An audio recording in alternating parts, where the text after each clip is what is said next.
আমাদের দেশ মাতা,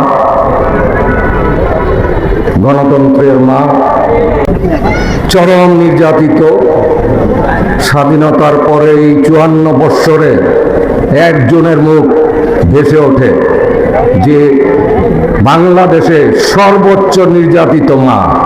উনি আজ সংকটময় অবস্থানে এভাকেয়ার হসপিটালে চিকিৎসাধীন। আপনারা সবাই ওনার জন্য দোয়া করবেন।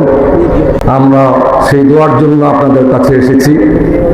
এই মা তার স্বামী হারিয়েছেন, এই মা তার সন্তান হারিয়েছেন, এই মা কারাবাস করেছেন, তাকে বাধ্য করা হয়েছে। আজকে যদি এই মা, এই গণতন্ত্রের মাকে যদি 8 বছর আগে তার চিকিৎসার সুযোগ দিত স্বৈরাচারী সরকার, তাহলে হয়তো আজকে এই দিন আমরা দেখতাম না। হারিয়েছেন ওনার বহু আত্মীয় স্বজন, ভাই ব্রাদার, ওনাকে অনেকভাবে নির্যাতন করেছেন, শর্ত দিয়েছেন আপনার সন্তানকে ছেড়ে দিব, আপনি আমাদের হয়ে কাজ করেন।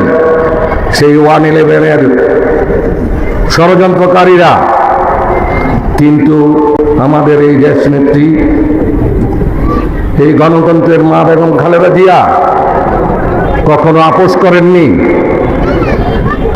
উনি সব হারিয়েছেন, কিন্তু উনি আমাদের পাশ ছেড়ে যাননি। উনি জনগণের সাথে ছিলেন। এই দেশের জন্য ওনার ত্যাগ কেউ কি করতে পেরেছেন এ যাবৎ? কেউ। তাই আমরা এই মুহূর্তে আল্লাহর কাছে চাই, দেশ খুব সংকট অবস্থায় আছে, আমরা আমার মায়েকে যেন ফিরিয়ে দেন। এই মুহূর্তে ওনার খুব দরকার।